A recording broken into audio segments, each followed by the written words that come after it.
Okay जी, now the point is, next हमारे पास जो चीज आती है that is the concept of discriminant.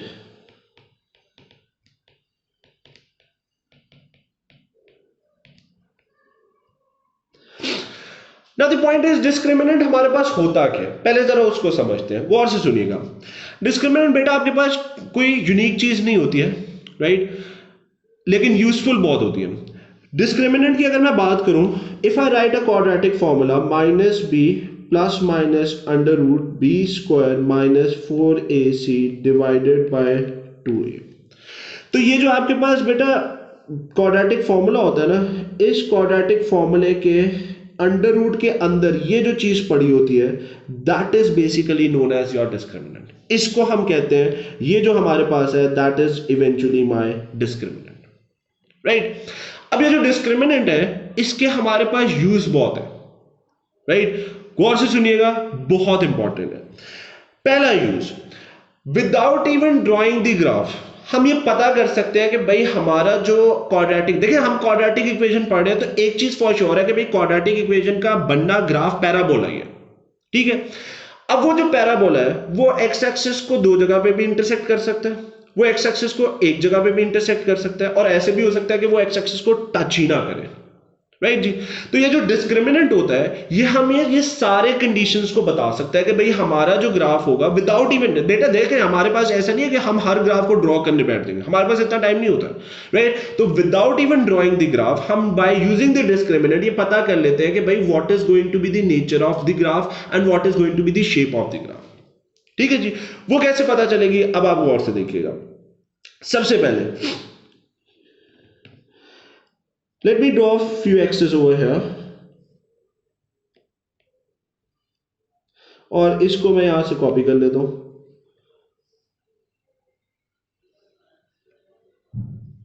और यहां पे रख लेते हैं, राइट जी। फर्स्ट सिनेरियो से स्टार्ट करते हैं, गौर से देखिएगा। फर्स्ट केस, अगर मेरा जो डिस्क्रिमिनेंट है बी स्क्वायर माइनस 4ac, इसकी जो वैल्यू है वो अगर ग्रेटर देन 0 आ रही है, राइट, डिस्क्रिमिनेंट की वैल्यू आपके पास, ऑब्वियसली बात है ना, क्वाड्रेटिक इक्वेशन में ए बी सी की वैल्यू निकालना कौन सी मुश्किल काम है। एक्स स्क्वायर के साथ जो होता है, मैं इधर लिख देता हूं, एक्स स्क्वायर के जो साथ होता है आप बेसिकली इसको ऐसे लिखते होते थे, a x square plus b x plus c equal to 0। तो एक्स स्क्वायर के साथ जो भी होता है वो ए होता है, एक्स के साथ जो होता है वो बी होता है, और जो अलोन पड़ा होता है वो सी होता है, ऐसी है जी, okay. Now the point is कि आपके पास जब भी कोई क्वाड्रेटिक इक्वेशन है और उसमें आप डिस्क्रिमिनेंट की वैल्यू निकालते हो, अगर वो वैल्यू ग्रेटर देन 0 आ जाए तो इसका मतलब ये होता है कि हमारा जो ग्राफ होगा या हमारा जो क्वाड्रेटिक इक्वेशन का पैराबोला है वो हमारी एक्स एक्सिस को दो जगह पे इंटरसेक्ट करेगा, विच शेप्स ईदर लाइक दिस और it can shape like this. उसकी शेप इस तरह से भी हो सकती है, उस तरह से भी हो सकती है, लेकिन ये बात फॉर श्योर है कि वो आपके ग्राफ को जो एक्स एक्सिस है उसको दो जगह पे इंटरसेक्ट करेगा, जिसके लिए हम एक बात कहते होते हैं कि इसकी नेचर जो होगी या इसकी जो टाइप होगी वो हम कहते हैं we will be getting to real and distinct roots. आपके पास दो रियल, अब रियल का मतलब क्या है, रियल वैल्यू होगी भाई, 4 होगी, 5 होगी, 6 होगी, -1 होगी, 2 होगी, 3 होगी, 5 होगी, कुछ भी होगी, लेकिन वो रियल वैल्यू होगी। दो आपको रियल वैल्यूज मिलेंगी और वो दोनों वैल्यूज डिस्टिंक्ट होंगी। डिस्टिंक्ट का मतलब अलग अलग होंगी, ऐसे नहीं हो सकता कि आपको 2 और 2 ही दोबारा से मिल जाए, नो, आपको दो अलग अलग वैल्यूज मिलेंगी, राइट, अगर discriminant B square minus 4ac की वैल्यू आपकी ग्रेटर देन 0 आ रही है। सॉर्टेड हो गया, ओके। सेकेंड सिनेरियो पे चलते हैं। सेकेंड सिनेरियो हमें कहता है कि अगर आपकी जो बी स्क्वायर है, B square minus 4ac equals to 0 आ जाए, राइट, अगर आपका जो बी स्क्वायर माइनस 4ac की वैल्यू है वो आपको इक्वल्स टू 0 मिल जाए, मींस आंसर ही 0 आ गया उसका, उस केस में क्या होगा, गौर से देखिएगा। Let me bring my axis over here, ये मेरी एक्सेस है और ये मेरे पास दूसरी एक्सेस आ गई। तो इस केस में मैं क्या कहूंगा कि अगर आपके पास आंसर इक्वल टू 0 आ गया, देन वी से दैट कि जो मेरा ग्राफ होगा that is going to be making a tangent to the X axis, Either it is going to shape like this or it is going to shape like this. ये आपकी x axis को tangent बनाएगा. मैं लिख देता हूं यहां पे टेंजेंट टू x एक्सिस होगा, जिसके लिए हम कहते हैं रिपीटेड रूट्स हमें मिलेंगी.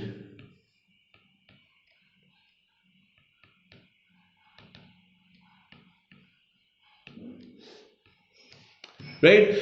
अब पॉइंट ये रिपीटेड रूट से मतलब क्या है? रिपीटेड रूट्स का मतलब ये होता है कि आपके पास एक ही रूट जो है वो बार बार हमें मिल रही होगी. वो रूट की वैल्यू आपको एक ही होगी. जैसे +2 हो गई, 2 मिल गई हमें, ठीक है, +2 मिल गई, -2 मिल गई. वो रिपीटेड रूट्स कहलाती है आपके पास. राइट. आगे जब हम क्वेश्चंस करेंगे उसमें जाके आपको अंडरस्टैंड हो जाएगा.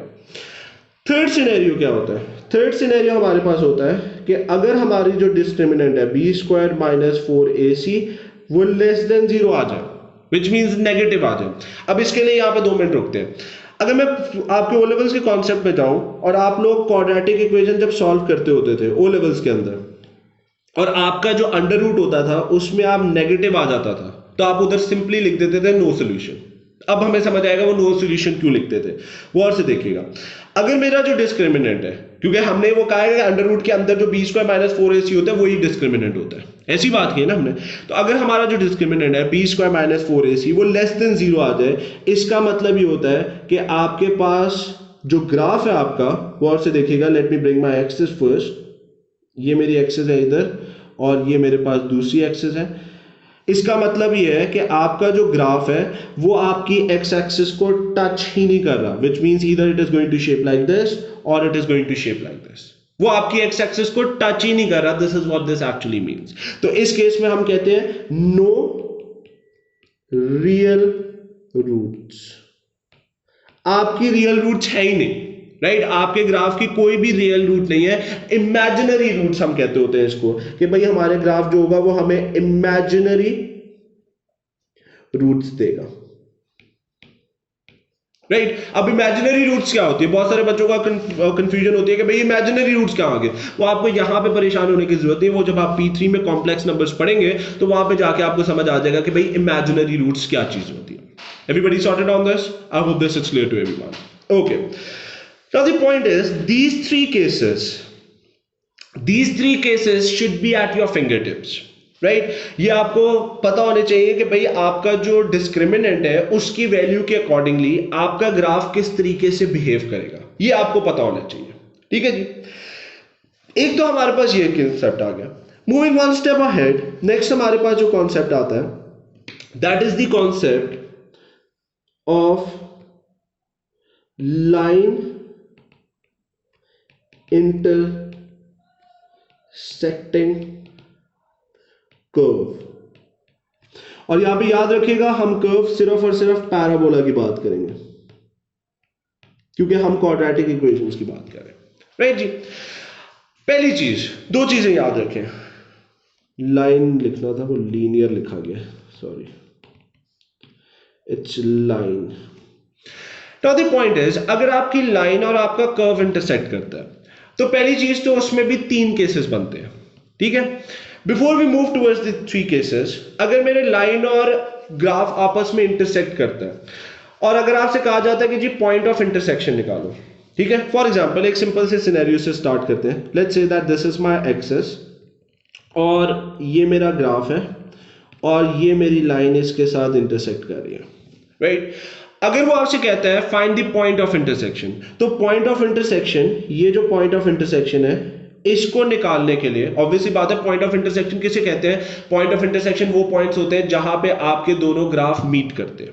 राइट जी.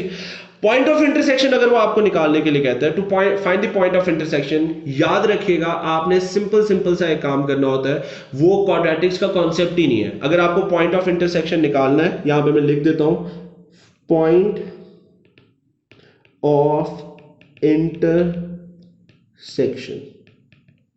अगर आपको पॉइंट ऑफ इंटरसेक्शन फाइंड करना है, सॉल्व द इक्वेशंस साइमल्टेनियसली.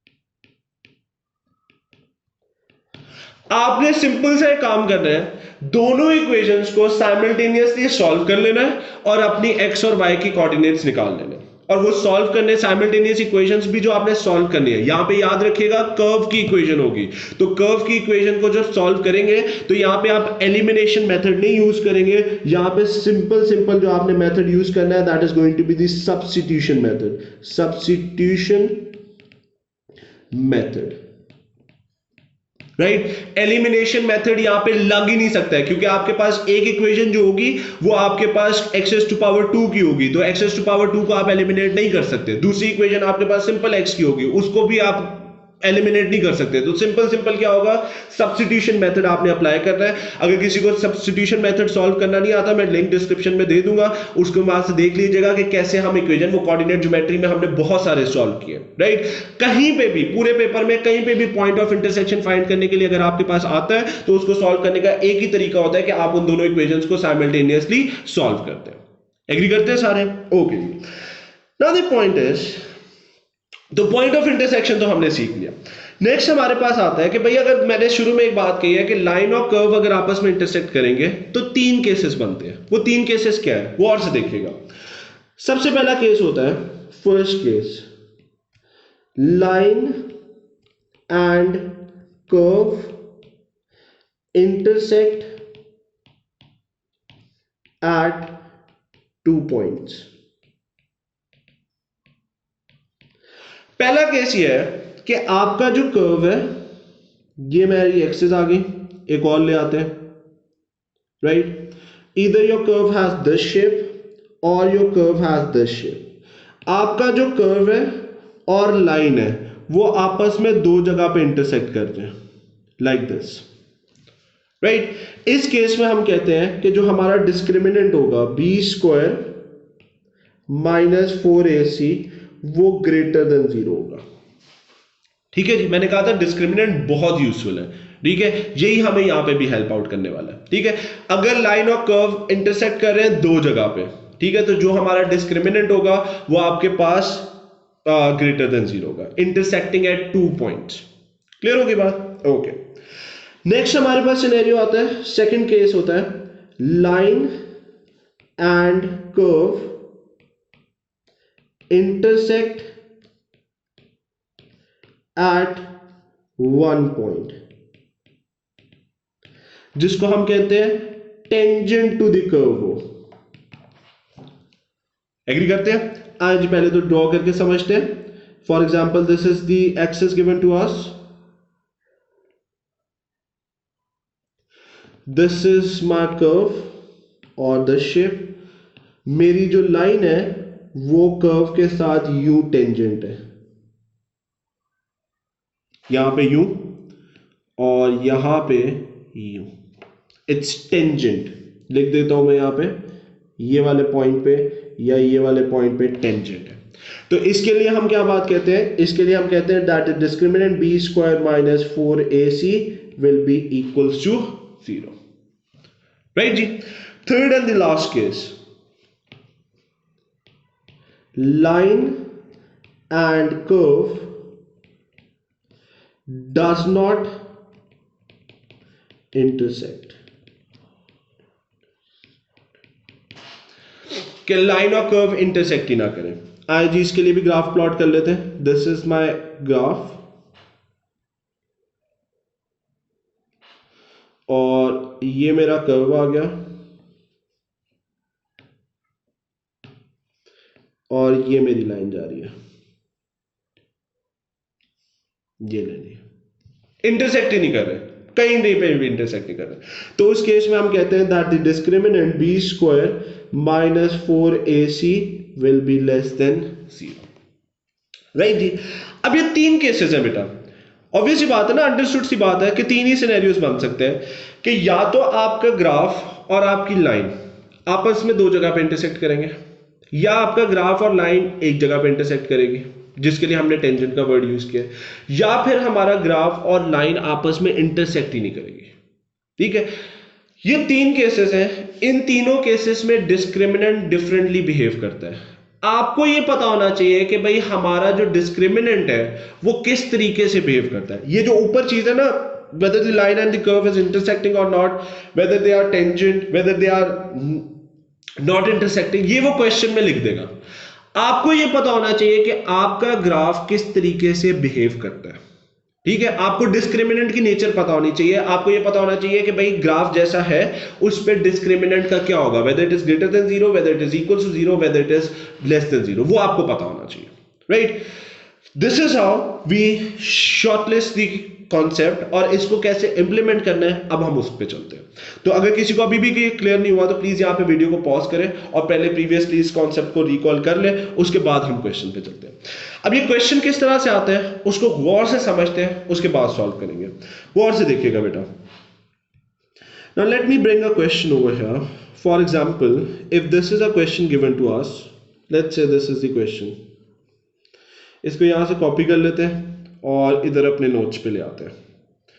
गौर से देखिएगा। Now this is the question. Let me zoom in for you.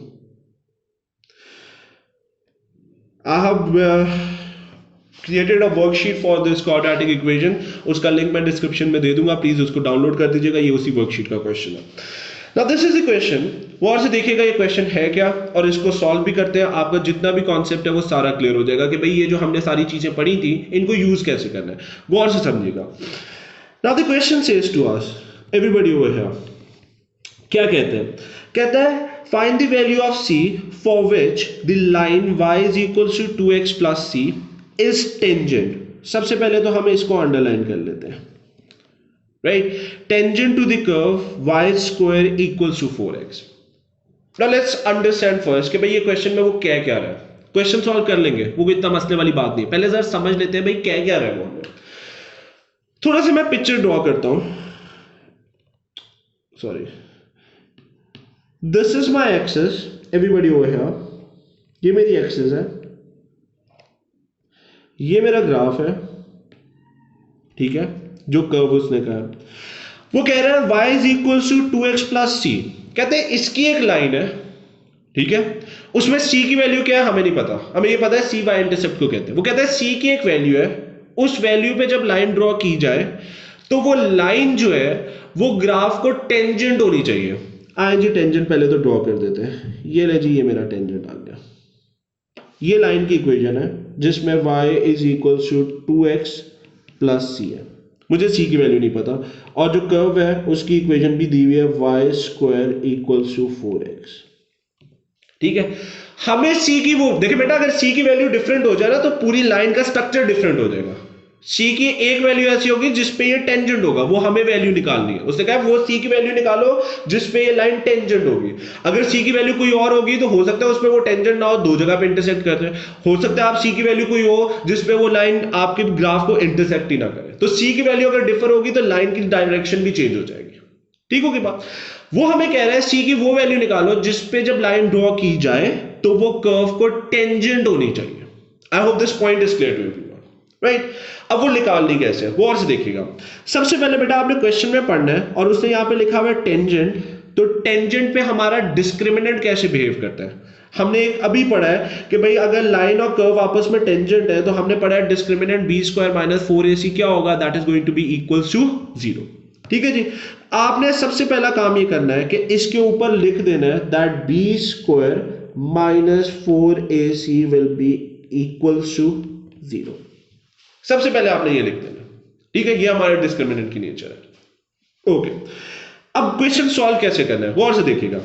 मेरे पास लाइन की इक्वेशन है, लाइन की इक्वेशन मेरे पास है जी y is equal to 2x plus c। मेरा जो कर्व है उसकी इक्वेशन मेरे पास है that is y square equal to 4x। ये दोनों इक्वेशंस मुझे गिवन है। स्टेप बाय स्टेप क्वेश्चन को सॉल्व करना है। ये मैं 2 स्टेप्स लिखवा रहा हूं, आपने इन स्टेप्स को ब्लाइंडली फॉलो करना है, आपका क्वेश्चन सॉल्व हो जाएगा। हम सारे केसेस के करेंगे, तीनों एग्जांपल्स करके उठेंगे। गौर से देखिएगा। फर्स्ट स्टेप क्या है, फर्स्ट स्टेप आपके पास है फॉर्म द क्वाड्रेटिक इक्वेशन। सबसे पहले आपने क्या करना है, आपने क्वाड्रेटिक इक्वेशन को फॉर्म करना है। और वो फॉर्म कैसे करना है भाई, उसने कहा है कि टेंजेंट हुआ है, टेंजेंट के लिए आपके पास क्या होगा, दोनों ग्राफ इस पॉइंट पे, ये जो टेंजेंट वाला पॉइंट है इसको मैं हाईलाइट कर रहा हूं, स्क्रीन पे चेक करें। इस पॉइंट पे दोनों ग्राफ क्या होंगे भाई, टेंजेंट हुए तो दोनों ग्राफ क्या हो जाएंगे आपके पास, इक्वल हो जाएंगे। तो आपने क्या करना है, इस पॉइंट पे अपनी क्वाड्रेटिक इक्वेशन फॉर्म करनी है। तो क्या होगा, y is equal to x square plus c, दूसरी आपके पास है y square equals to 4x। What you're going to do is that 2x plus c को उठा के, y ऑलरेडी सब्जेक्ट बना हुआ है, दूसरी वाली y की इक्वेशन में प्लेस कर देना। आए करते हैं, देखते हैं क्या होगा। This is going to become, इस इक्वेशन को उधर प्लेस करता हूं, this is equals to 4x, तो यहां पे आपके पास क्या आएगा, this is going to become 2x plus c, और यहां पे मैं होल स्क्वायर डाल देता हूं। एग्रीड हो गया, कोई कंफ्यूजन नहीं आता। थोड़ी सी सिंप्लीफिकेशन और हो सकती है। आइए जी सॉल्व करते हैं, क्या बनेगा हमारे पास, this is going to be open with the quadratic formula, sorry quadratic formula नहीं, अलजेब्रिक एक्सपेंशन। तो वो हमारे पास क्या होती थी, a, मैं लिख देता हूं a plus b whole square equals to a square plus 2ab plus b square. बेटा याद रखें, ये सबसे बड़ी गलती होती है। I was checking the papers other day, a lot of students make the mistake like this, right? So this is going to become 4x square plus 4xc plus c का square equals to 4x। Sorted है, कोई confusion आता है, simple algebraic expansion लगा के open किया। एक step और करता हूं, इस 4x को उठा के इस तरफ ले जाता हूं, so that is going to become 4x square plus 4xc minus 4x plus c का square equals to 0। Sorted, okay. इन दोनों में से x को कॉमन ले लेते हैं, so this is going to be 4x square plus 4c minus 4, x को कॉमन लेके बाहर निकाल दिया, plus c square equals to 0। अब अगर मैं यहां पे देखूं, this is my quadratic equation, तो मैं अपनी a b c की वैल्यूज भी निकाल लेता हूं। a की वैल्यू मेरे पास 4 है, b की वैल्यू मेरे पास क्या है, दैट इज 4c माइनस 4, और c की वैल्यू मेरे पास क्या है, that is equals to c का square. I hope this point is clear to everyone. तो पहला स्टेप मेरे पास क्या था, that we have to form the quadratic equation, we are done with it. Next step क्या है, स्टेप नंबर 2 लिखते हैं। स्टेप नंबर 2 हमारे पास क्या है बेटा, apply the discriminant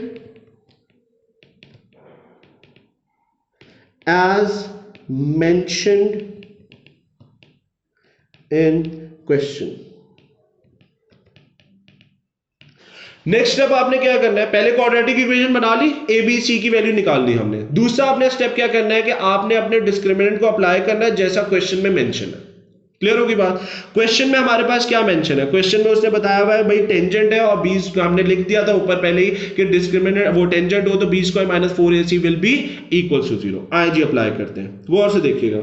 late me write it over here, tangent था तो b square minus 4ac that will be equals to 0। Let's solve this. मेरे पास b की वैल्यू ऑलरेडी पड़ी हुई है, that is 4c minus 4, this is my value of b, minus 4 into 4 into आपके पास आ जाएगा c square equals to 0। Sorted है। आइए सॉल्व करते हैं। अगर मैं इसको सॉल्व करूंगा, again it's a square as well, इसको अगर मैं ओपन करूंगा, that is going to be open with the identity, तो आपके पास क्या बनेगा, that is 16c square minus 32c plus 16 minus 16c का स्क्वायर इक्वल टू 0। ये और ये कैंसिल हो जाएगा, minus 32c plus 16 equals to 0, so minus 32c equals to minus 16, तो यहाँ से minus minus cancel, so there will be c value will be equals to 1/2।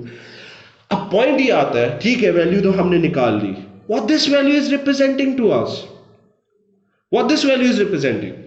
The point is बेटा, ये वो वैल्यू है आपकी c की जिस पे अगर मैं स्ट्रेट लाइन ड्रॉ करूंगा तो वो जो स्ट्रेट लाइन होगी वो मेरे ग्राफ को सिर्फ और सिर्फ एक पॉइंट पे इंटरसेक्ट करेगी, and that is going to form the tangent to the curve, right. ये वो c की वैल्यू। अगर आप लेते c इज इक्वल टू 1 पे कोई लाइन ड्रॉ करते हैं, जैसे मेरी इक्वेशन थी ना यहाँ पे, ये मेरे पास इक्वेशन थी 4x प्लस c, अगर आप लेते से c की वैल्यू 1/2 रखते हैं तो वो लाइन टेंजेंट होगी। अगर आप c की वैल्यू 1/2 के अलावा कोई रखते हैं, लेते से 1 रख देते हैं, तो फिर वो टेंजेंट नहीं होगी, वो आपके हो सकता है दो जगह पे इंटरसेक्ट करे। अगर आप लेते से 2 रखते हैं तो वो हो सकता है टेंजेंट बने, वो हो सकता है कर्व को टच ही ना करे। राइट। तो ये जो 1/2 आई है, ये वो वैल्यू है जिसपे हम स्ट्रेट लाइन ड्रॉ करेंगे, तो आपकी जो लाइन होगी वो आपके ग्राफ को एक जगह पे इंटरसेक्ट करेगी। This is what this value represents to us. Agree करते हैं सारे? I hope this is clear to everyone. ये तो था हमने टेंजेंट का सिनेरियो किया, right. I have put the worksheet in the link for the description. आप वहां से जाके और भी टेंजेंट के क्वेश्चन करते हैं। हम एक स्टेप और आगे चलते हैं, गौर से देखिएगा। Let me bring one more question for you guys for this worksheet is have link in description. उसको प्लीज वहां से डाउनलोड करें और आपके पास इसको सॉल्व कीजिएगा। Now let's do this question everybody. इसको यहां से कॉपी कर लेते हैं और यहां पे ले आते हैं अपने नोट्स में और पेस्ट कर देते हैं और इसको यहां से जूम भी कर देते हैं। Let's try this question everybody over here. Now this is a different type of a question. पहली चीज, अगर आप इस क्वेश्चन को पढ़ो तो यहां पे लिखा हुआ है find the set of values of के। मैंने अभी आप लोगों को जब ये कॉन्सेप्ट दिया था, मैंने एक चीज वहीं पे एक्सप्लेन कर दी थी। मैंने कहा था जहां कहीं पे भी क्वेश्चन में सेट ऑफ वैल्यूज लिख दे वो पूरे पेपर में, और ये पूरे लेवल्स के लिए है, कहीं पे भी वो सेट ऑफ लिख दे, पहली चीज आपके ज़हन में आ जानी चाहिए कि अब हमारे पास जो क्वेश्चन होगा उसके अंदर क्या होगा, सेट ऑफ वैल्यूज ऑफ के अगर वो लिख देता है तो आपके पास इनइक्वालिटी आएगी, आपके पास कभी भी डेफिनेट आंसर नहीं आने वाला है, राइट। इनइक्वालिटी होगी, सेट ऑफ वैल्यूज का यही मतलब होता है। For which the line y is equals to k x plus -4, line की इक्वेशन उसने हमें दे दी है, y is equals to k x -4 intersects the curve, curve की भी हमें इक्वेशन उसने बता दिया, that is y is equals to x² -4 two distinct point. पिछले क्वेश्चन में उसने लिखा था टेंजेंट, अब क्या कह रहे हैं, टू डिस्टिंक्ट पॉइंट। यहीं पे रुक जाते हैं। अगर उसने कहा है टू डिस्टिंक्ट पॉइंट तो हम लिख देते हैं भाई b² -4ac will be greater than 0। हमें ये चीज पहले ही पता है, अपने नोट्स चेक करें, वहां पे आपने लिखा था कि भाई अगर टू डिस्टिंक्ट पॉइंट पे होता है, इंटरसेक्ट करते हैं लाइन और कर्व। मैं आपको नोट्स खोल के दिखा देता हूं। ये देखिए हमने लिखा था, ये रहा 2 पॉइंट्स, ये पॉइंट्स हमने लिखा था, 2 पॉइंट्स वो लिख दे या 2 डिस्टिंक्ट पॉइंट्स लिख दे, बात एक ही होता है। डिस्टिंक्ट पॉइंट्स एक ही बात है, राइट। 2 डिस्टिंक्ट पॉइंट्स लिख दे या पॉइंट लिख दे तो हमें एक चीज पता है कि हमारा जो डिस्क्रिमिनेंट है b² -4ac that is greater than 0। तो हमने वो लिख दिया यहाँ पे, we wrote it over here कि भाई डिस्क्रिमिनेंट ग्रेटर देन 0 होगा, ठीक है। अच्छा जी, आइए सॉल्व करते हैं इसको। गौर से देखिएगा, आपके पास लाइन की इक्वेशन है y is equals to 4x k -4x, ठीक है। कर्व की भी इक्वेशन हमें पता है, y is equals to x² -2x, राइट। मैंने 2 स्टेप्स लिखवाए हैं बेटा, कोई भी क्वेश्चन आ जाए आपके वो 2 स्टेप्स फुलफिल होने चाहिए। वो 2 स्टेप्स क्या थे हमारे, मैंने कहा था सबसे पहले आपने अपनी क्वाड्रेटिक इक्वेशन फॉर्म करनी है, उसके बाद डिस्क्रिमिनेंट अप्लाई करना है as mention in the question. आइए अप्लाई करते हैं, फॉलो करेंगे स्टेप्स को। सबसे पहले हमने अपनी क्वाड्रेटिक इक्वेशन बनानी है, तो y इज इक्वल्स टू हमारे पास क्या है, kx -4, और दूसरा है जी y is equals to x² -2x। दोनों इक्वेशंस को हम इक्वल कर देते हैं। This is going to be kx -4 equals to, इसकी जगह पे मैं y की जगह पे इक्वेशन को प्लेस कर रहा हूं, x² -2x। क्या करेंगे हम, इस इक्वेशन को उठा के दूसरी तरफ शिफ्ट कर देते हैं, so that is going to form us x² -2x kx +4 equals to 0, right. अब आपके पास क्या बनेगा, x² -x को मैं कॉमन ले रहा हूं तो यहां पे बन जाएगा 2 + k +4 इक्वल्स टू 0। अगर कोई बच्चा नेगेटिव को नहीं भी कॉमन लेना चाहता है, कोई मसला नहीं है, तब भी बात एक ही है, राइट। तो अगर मैं यहां पे देखूं, क्वाड्रेटिक इक्वेशन मेरी बन चुकी हुई है, एग्री करते हैं। नेक्स्ट स्टेप क्या था, अप्लाई द डिस्क्रिमिनेंट। आइए डिस्क्रिमिनेंट अप्लाई करते हैं, 2 डिस्टिंक्ट पॉइंट्स। क्या होगा, हमें पता है discriminant b² -4ac that will be greater than 0। 2 distinct point पे यही होता है ना, राइट। गौर से देखें कैसे सॉल्व करना है। अप्लाई करते हैं, a की वैल्यू क्या थी हमारे पास, a की वैल्यू हमारी 1 होगी, b की value will be equals to -2 + k, और c की वैल्यू मेरे पास क्या होगी, that will be equals to 4। Discriminant क्या है, b² -4ac will be greater than 0। तो यहां पे क्या आएगा, -2 + k whole square -4 × 1 × 4 greater than 0। Agreed है? आए सॉल्व करते हैं। अब अगर हमें ये स्क्वायर लेना है तो अक्सर बच्चे बेटा क्या करते हैं, ये नेगेटिव को साथ, बेटा इसके ऊपर 2 लगा हुआ है तो ये जब स्क्वायर लेंगे आप तो ये नेगेटिव नेगेटिव प्लस हो जाता है, राइट? तो this is going to form us 2 plus k whole square minus 16 greater than 0। Further solve करते हैं, 2 प्लस के होल स्क्वायर क्या बनेगा, that is going to become 4 plus 4k plus k square minus 16 greater than 0. So if I solve this further, so this is going to become k square plus 4k, 4 और minus 16 कितना बन जाएगा, that is going to be minus 12 greater than 0. Sorry. Now the point is, यहाँ पे बच्चे आप लोग confuse होते हो, कंफ्यूज नहीं होना बेटा। Now इससे फर्दर सॉल्विंग कैसे है, गौर से देखिएगा, हमने ये सॉल्विंग ऑलरेडी सीख ली हुई है, इसी वीडियो में हमने सीखी है। Now what you are going to do बेटा, फर्स्टली आपने क्या करना है, ये जो इनइक्वालिटी का साइन है इसको फॉर द टाइम बीइंग आपने साइड पे कर देना है। तो इक्वेशन क्या बन गई, that is going to become k square plus 4k minus 12 equals to 0। जो भी इनइक्वालिटी का साइन है उसकी जगह आपने इक्वल्स टू 0 कर देना। सिंपल क्वाड्रेटिक इक्वेशन बन गई। इसको हम सॉल्व कर सकते हैं। इसको अगर मैं इसको सॉल्व करूं तो मेरे पास क्या बनेगा, that is going to be k plus 6 और यहाँ पे आपके पास क्या बनेगा, k माइनस 2 इक्वल्स टू 0। तो यहां से k की वैल्यू 1 माइनस 6 आ जाएगी, दूसरी मेरे पास आ जाएगी k is equals to 2। Agree करते हैं? अब अपने प्रीवियस कॉन्सेप्ट्स को रिकॉल करें, गौर से देखिएगा। आपने प्रीवियसली पढ़ा है ये वो वैल्यूज है जहां पे मेरा ग्राफ एक्स एक्सिस को कट करेगा। पढ़ा था ना हमने कि भाई क्वाड्रेटिक इक्वेशन अगर सॉल्व कर रहे हैं तो दो वैल्यूज निकलेंगी। वो दो वैल्यूज कौन सी होंगी, वो वैल्यूज होंगी जहां पे आपका ग्राफ आपकी एक्स एक्सिस को टच करता है। पढ़ा था ना आपने, ये वही वैल्यूज आई है। आए जरा ग्राफ ड्रॉ करते हैं, गौर से देखिएगा। If I want to draw the graph, तो मेरे पास जो दो वैल्यूज है मैं पिंक से ही ड्रॉ कर देता हूं। वो मेरे पास एक आई है जी -6 और दूसरी आपके पास आई है +2। तो ये वो वैल्यूज है जहां पे मेरा ग्राफ इंटरसेक्ट कर गया। सबको एग्रीड है? ओके।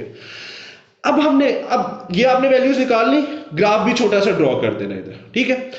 अब आपने देखना है ये जो ये लिखा हुआ है, क्या लिखा हुआ है, that is greater than 0, right. अभी हम पढ़ के आए हैं, अभी हमने पढ़ा था। मैं पीछे नोट्स पे भी चला जाता हूं आपके, गौर से देखिएगा। यहां पे पढ़ा था हमने शुरू में, बिल्कुल स्टार्ट में। ये देखें क्या लिखा था मैंने, अगर ग्रेटर देन 0 कह दें तो वो पॉइंट होते हैं जो हमने देखने होते हैं, वो एक्स की वैल्यूज जहां पे मेरा graph above the X axis है। अगर लेस देन 0 होता है, अभी हम वो भी एग्जांपल करेंगे, तो वो पॉइंट्स देखने होते हैं जहां पे ग्राफ नीचे बिलो द एक्स एक्सिस है। तो आए जी अपने ग्राफ पे चलते हैं। ये मैंने सॉल्व किया था। कमिंग बैक टू दिस, हमें फाइंड करनी है x इज ग्रेटर देन 0। तो ग्रेटर देन 0 मेरा ग्राफ कहां पे है, वो पोर्शन ऑफ द ग्राफ जहां पे graph above the X axis है। गौर से देखिएगा बेटा, मैं हाईलाइट कर रहा हूं इसको।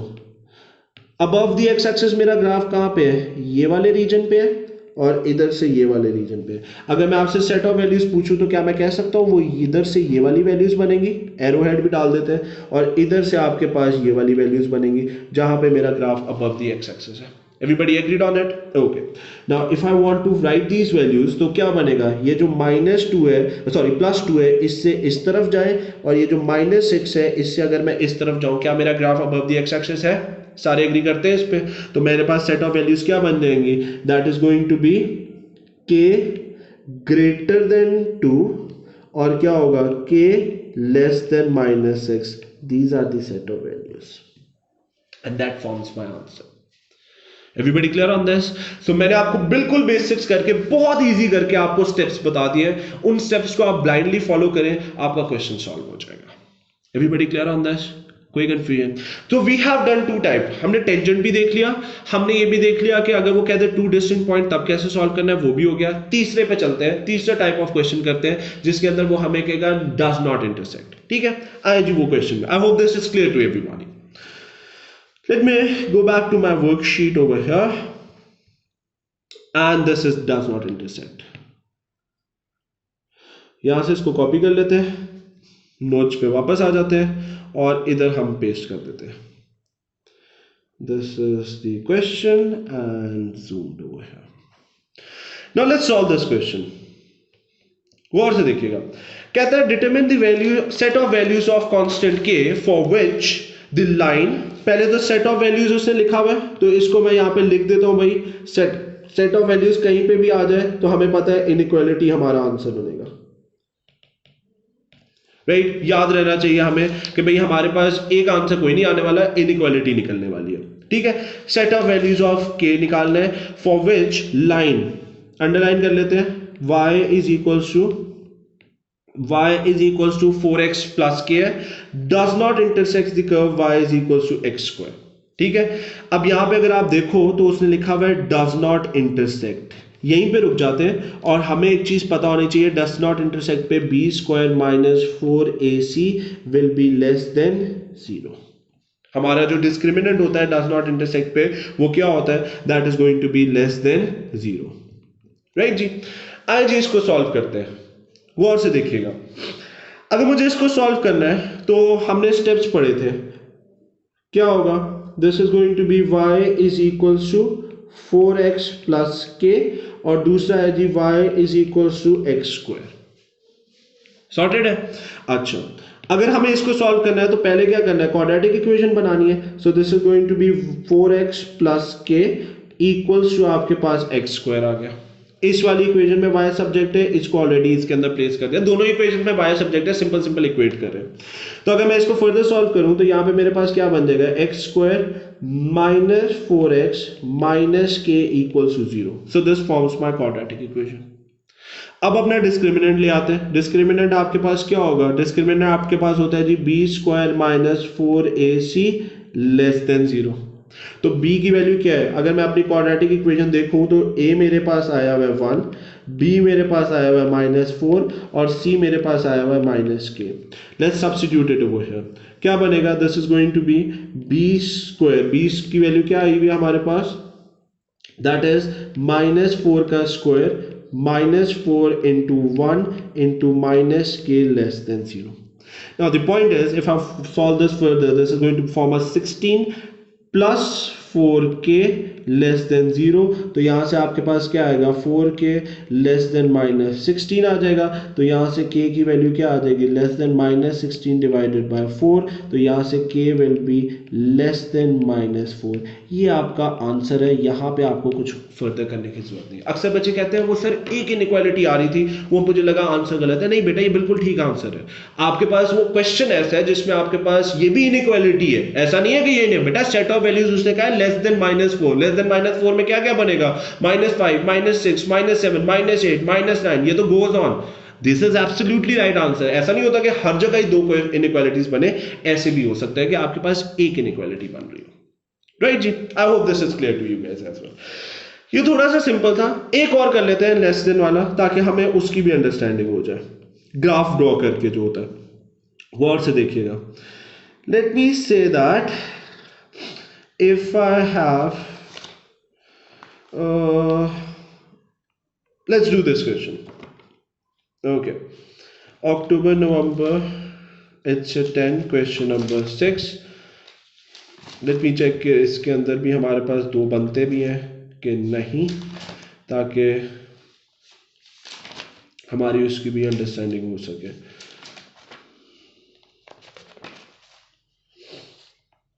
आइए जी ये वाला करते हैं।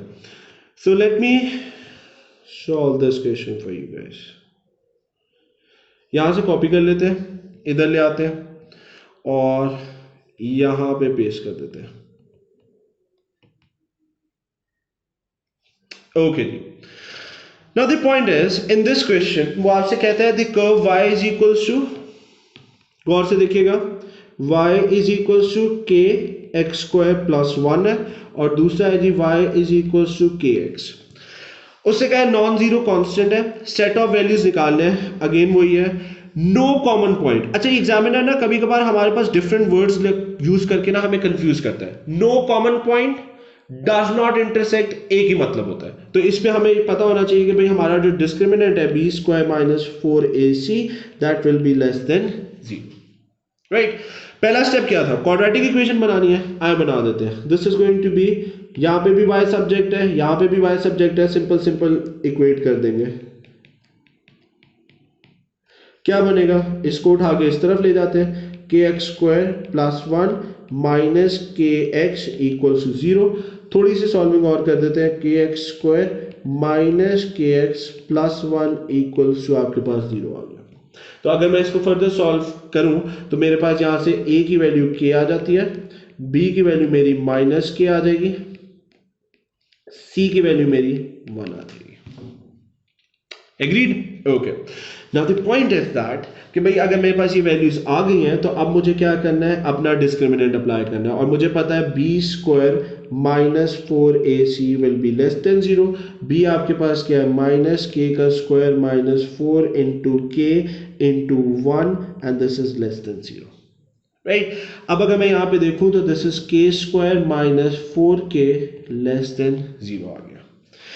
Now the point is this is quadratic equation। अक्सर बच्चे यहाँ पे गलती करते हैं और इस माइनस 4k को उस तरफ ले जाके k को कैंसिल कर देते हैं। बेटा keep in mind one thing, in A levels you can not do that. आपने इसकी जगह जो सोल्यूशन करना है वो मैं आपको शुरू में एक्सप्लेन कर चुका हूँ, वो ही सोल्यूशन अडॉप्ट करेंगे। क्यों करना है वो अभी आपको समझ आएगा, क्योंकि यहाँ पे एक वैल्यू छुपी हुई है। गौर से देखिएगा, मैंने अभी आप लोगों को बताया कि once you reach this step k square minus 4k less than 0, आपने यहाँ पे क्या करना है, सबसे पहले इस इनइक्वालिटी के साइन को भूल जाना है और इस क्वाड्रेटिक इसको इक्वल टू से रिप्लेस कर देना है। आए करते हैं, this is going to become k square minus 4k equals to 0। Agreed?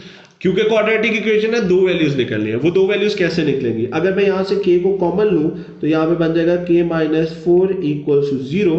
तो यहाँ से मेरे पास क्या आएगा, that is going to be k is equals to 0 और दूसरा आपके पास आ जाएगा k माइनस 4 इक्वल्स टू 0। तो एक आपके पास बनी k इज इक्वल्स टू 0 और दूसरी आपके पास बन जाएगी k इज इक्वल्स टू 4। अब होता क्या है कि अगर आप इस माइनस 4k को उस तरफ शिफ्ट कर देते हैं और k को कैंसिल कर देते हैं तो वो आप ये k इज इक्वल टू 0 वाली वैल्यू को मिस आउट कर देते हैं। तो ये वाला स्टेप आपने नहीं करना है, इंस्टेड ऑफ दैट आपने इस तरीके से सॉल्व करना है। ये जो मैंने वर्किंग यहां पे की है ऐसे सॉल्व करना है आपने, राइट जी। Now once you got these values, अब ये वैल्यूज कौन सी हैं, हम पढ़ चुके हैं कि भाई ये वो वैल्यूज है जहां पे मेरा जो ग्राफ है, अगर मैं इसका ग्राफ प्लॉट करूंगा तो ये वो वैल्यूज है जहां पे मेरा ग्राफ मेरी एक्स एक्सिस को कट करेगा। तो वो कट कहां पे करेगा, एक x is equal k is equal to 0 पे और एक k इज इक्वल टू 4 पे। ये वो दो वैल्यूज है जहां पे उसने कट करना है। तो ये आपके पास 4 आ गई और ये 0 आ गई। एग्रीड है? अब हमने देखना है अपना इनइक्वालिटी का साइन। मेरा इनइक्वालिटी का साइन क्या कह रहा था, क्या कह रहा है, less than 0। We know it very well, check your notes. Less than 0 graph कहां पे होता है, below the x axis. Region को शेड कर देता हूं मैं, ये राजी रीजन ऐसी है जी। इसको डिस्क्राइब कैसे करेंगे, गौर से देखिएगा। ये जो 4 है इससे मैं इस तरफ मूव करूं, एग्री करेंगे, और ये जो 0 है इससे अगर मैं इस तरफ मूव करूं तो क्या वो सेट ऑफ वैल्यूज होंगी हमारे पास, सारे एग्रीड है। आए वो वैल्यूज लिख देते हैं। तो वो वैल्यूज हमारे पास क्या बनेंगी, that is going to be k is that values are going to be greater than 0 and less than 4. These are the set of values and this is your answer. Everybody clear on this? कोई confusion नहीं आता है? These are the concepts of your quadratic equation. This is how you have to solve the concept. This is how you have to apply the discriminant. This is how you have to solve the quadratic equation. I hope this concept is clear to everyone. And for more videos, do like and subscribe these videos. Thank you so much.